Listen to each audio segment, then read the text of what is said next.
But the privations, or rather the hardships, of Lowood lessened. Spring drew on.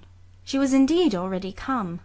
The frosts of winter had ceased, its snows were melted, its cutting winds ameliorated.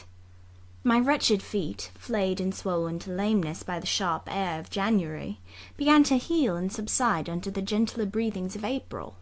The nights and mornings no longer by their Canadian temperature froze the very blood in our veins. We could now endure the play-hour passed in the garden.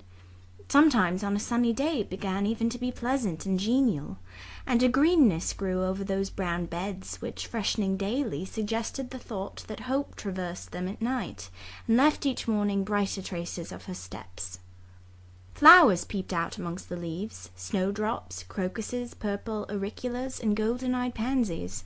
On Thursday afternoons, half-holidays, we now took walks, and found still sweeter flowers opening by the wayside, under the hedges. I discovered, too, that a great pleasure, an enjoyment which the horizon only bounded, lay all outside the high and spike-guarded walls of our garden. This pleasure consisted in prospect of noble summits girdling a great hill hollow, rich in verdure and shadow, in a bright beck full of dark stones and sparkling eddies. How different had this scene looked when I viewed it laid out beneath the iron sky of winter, stiffened in frost, shrouded with snow, when mists as chill as death wandered to the impulse of east winds along those purple peaks, and rolled down ing and home till they blended with the frozen fog of the beck. That beck itself was then a torrent, turbid and curbless. It tore asunder the wood, and sent a raving sound through the air, often thickened with wild rain or whirling sleet, and for the forest on its banks, that showed only ranks of skeletons. April advanced to May. A bright, serene May it was. Days of blue sky, placid sunshine, and soft western or southern gales filled up its duration. And now vegetation matured with vigour. Lowood shook loose its tresses, it became all green, all flowery. Its great elm, ash, and oak skeletons were restored to majestic life. Woodland plants sprang up profusely in its recesses. Unnumbered varieties of moss filled its hollows, and it made a strange ground sunshine out of the wealth of its wild primrose plants. I have seen their pale golds gleam in overshadowed spots like scatterings of the sweetest lustre. All this I enjoyed, often and fully, free, unwatched, and almost alone. For this unwonted liberty and pleasure there was a cause, to which it now becomes my task to advert. Have I not described a pleasant sight for a dwelling when I speak of it as bosomed in hill and wood, and rising from the verge of a stream? Assuredly pleasant enough, but whether healthy or not is another question. That forest dell where Lowood lay was the cradle of fog and fog-bred pestilence, which, quickening with the quickening spring, crept into the orphan asylum, breathed typhus through its crowded schoolroom and dormitory, and ere May arrived, transformed the seminary into an hospital. Semi-starvation and neglected colds had predisposed most of the pupils to receive infection. 45 out of the 80 girls lay ill at one time. Classes were broken up, rules relaxed. The few who continued well were allowed almost unlimited license, because the medical attendant insisted on the necessity of frequent exercise to keep them in health, and had it been otherwise, no one had leisure to watch or restrain them. Miss Temple's whole attention was absorbed by the patients. She lived in the sick room, never quitting it except to snatch a few hours' rest at night. The teachers were fully occupied with packing up and making other necessary preparations for the departure of those girls who were fortunate enough to have friends and relations able and willing to remove them from the seat of contagion.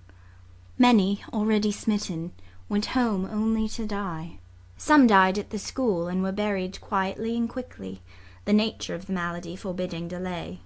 While disease had thus become an inhabitant of Lowood, and death its frequent visitor, while there was gloom and fear within its walls, while its rooms and passages steamed with hospital smells, the drug and the pastille striving vainly to overcome the effluvial of mortality, that bright May shone unclouded over the bold hills and beautiful woodland out of doors. Its garden, too, glowed with flowers. Hollyhocks had sprung up tall as trees, lilies had opened, tulips and roses were in bloom, The borders of the little beds were gay with pink thrift and crimson double daisies. The sweetbriars gave out, morning and evening, their scent of spice and apples.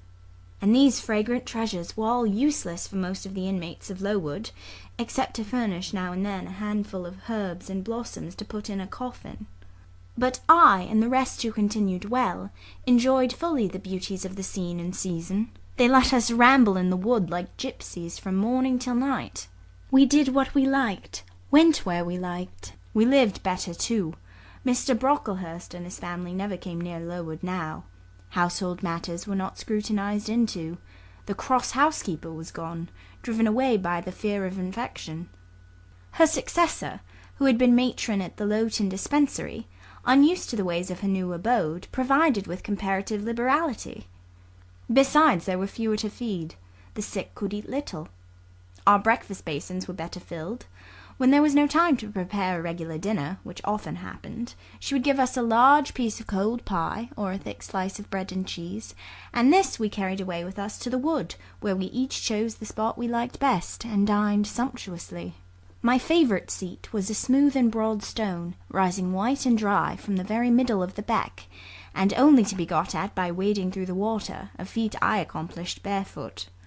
The stone was just broad enough to accommodate comfortably another girl and me. At that time my chosen comrade, one Mary Ann Wilson, a shrewd, observant personage whose society I took pleasure in, partly because she was witty and original, and partly because she had a manner which set me at my ease. Some years older than I, she knew more of the world, and could tell me many things I liked to hear. With her my curiosity found gratification. To my faults also she gave ample indulgence, never imposing curb or rein on anything I said. She had a turn for narrative, I for analysis. She liked to inform, I to question, so we got on swimmingly together, deriving much entertainment, if not much improvement, from our mutual intercourse. And where, meantime, was Helen Burns? Why did I not spend these sweet days of liberty with her? Had I forgotten her? Or was I so worthless as to have grown tired of her pure society? Surely the Mary Ann Wilson I have mentioned was inferior to my first acquaintance. She could only tell me amusing stories, and reciprocate any racy and pungent gossip I chose to indulge in, while, if I have spoken truth of Helen, she was qualified to give those who enjoyed the privilege of her converse a taste of far higher things. True, reader, and I knew and felt this, and though I am a defective being, with many faults and few redeeming points, yet I never tired of Helen Burns, nor ever ceased to cherish for her a sentiment of attachment as strong, tender, and respectful as any that ever animated my heart. How could it be otherwise, when Helen, at all times and under all circumstances, evinced for me a quiet and faithful friendship, which ill-humour never soured, nor irritation never troubled? But Helen was ill at present. For some weeks she had been removed from my sight to I knew not what room upstairs. She was not, I was told, in the hospital portion of the house with the fever patients, for her complaint was consumption, not typhus, and by consumption I, in my ignorance, understood something mild, which time and care would be sure to alleviate. I was confirmed in this idea by the fact of her once or twice coming downstairs on very warm sunny afternoons, and being taken by Miss Temple into the garden. But on these occasions I was not allowed to go and speak to her. I only saw her from the schoolroom window, and then not distinctly, for she was much wrapped up, and sat at a distance under the veranda. One evening in the beginning of June, I had stayed out very late with Mary Ann in the wood. We had, as usual, separated ourselves from the others, and had wandered far, so far that we lost our way, and had to ask it at a lonely cottage where a man and woman lived, who looked after a herd of half-wild swine that fed on the mast in the wood. When we got back, it was after moonrise. A pony, which we knew to be the surgeon's, was standing at the garden door. Mary Ann remarked that she supposed someone must be very ill, as Mr. Bates had been sent for at that time of the evening. She went into the house. I stayed behind a few minutes to plant in my garden a handful of roots I had dug up in the forest, and which I feared would wither if I left them till the morning. This done, I lingered yet a little longer. The flowers smelt so sweet as the dew fell. It was such a pleasant evening, so serene, so warm. The still glowing west promised so fairly another fine day on the morrow. The moon rose with such majesty in the grave east. I was noting these things, and enjoying them as a child might, when it entered my mind as it had never done before. How sad to be lying now on a sick-bed, and to be in danger of dying. This world is pleasant. It would be dreary to be called from it, and to have to go who knows where. And then my mind made its first earnest effort to comprehend what had been infused into it concerning heaven and hell, and for the first time it recoiled, baffled, and for the first time, glancing behind on each side and before it, it saw all round an unfathomed gulf. It felt the one point where it stood, the present. All the rest was formless cloud and vacant depth, and it shuddered at the thought of tottering and plunging amid that chaos. While pondering this new idea, I heard the front door open. Mr. Bates came out, and with him was a nurse. After she had seen him mount his horse and depart, she was about to close the door, but I ran up to her. How is Helen Burns?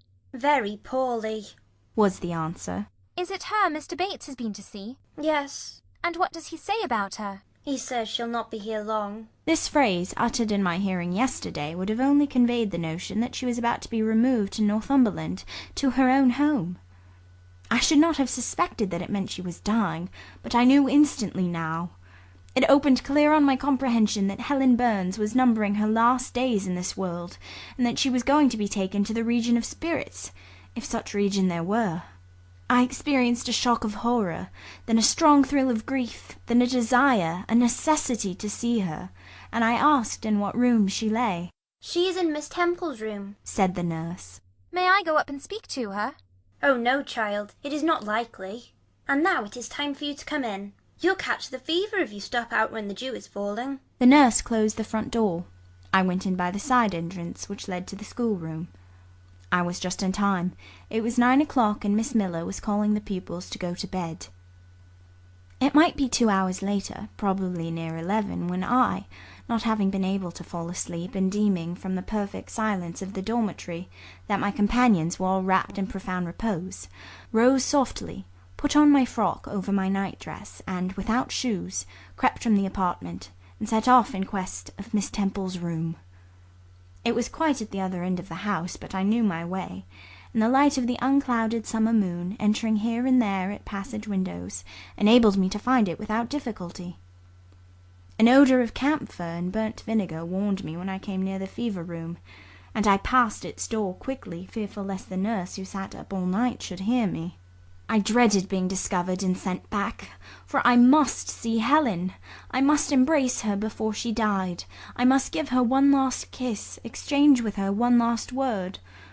Having descended a staircase, traversed a portion of the house below, and succeeded in opening and shutting without noise 2 doors, I reached another flight of steps. These I mounted, and then just opposite to me was Miss Temple's room. A light shone through the keyhole, and from under the door a profound stillness pervaded the vicinity.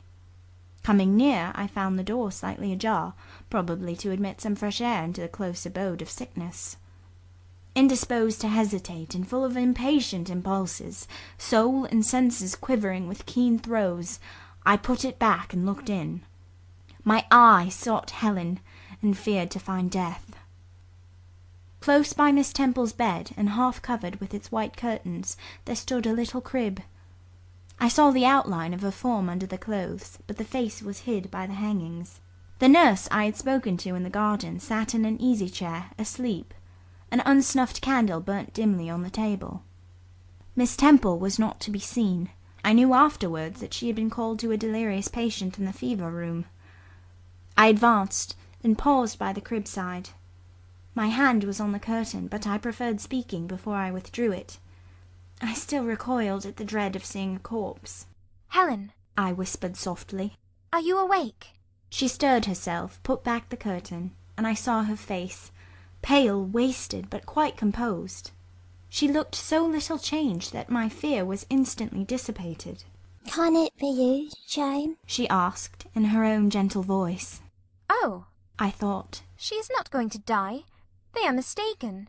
She could not speak and look so calmly if she were. I got on to her crib and kissed her. Her forehead was cold, and her cheek both cold and thin, and so were her hand and wrist. But she smiled as of old. Why are you come here, Jane? It is past 11 o'clock. I heard it strike some minutes since. I came to see you, Helen. I heard you were very ill, and I could not sleep till I had spoken to you. You came to bid me goodbye. Then you were just in time, probably. Are you going somewhere, Helen? Are you going home? Yes, to my long home, my last home. No, no, Helen. I stopped, distressed. While I tried to devour my tears, a fit of coughing seized Helen. It did not, however, wake the nurse. When it was over, she lay some minutes exhausted. Then she whispered, Jane, you're too fit to bear. Lie down and cover yourself in my quilt.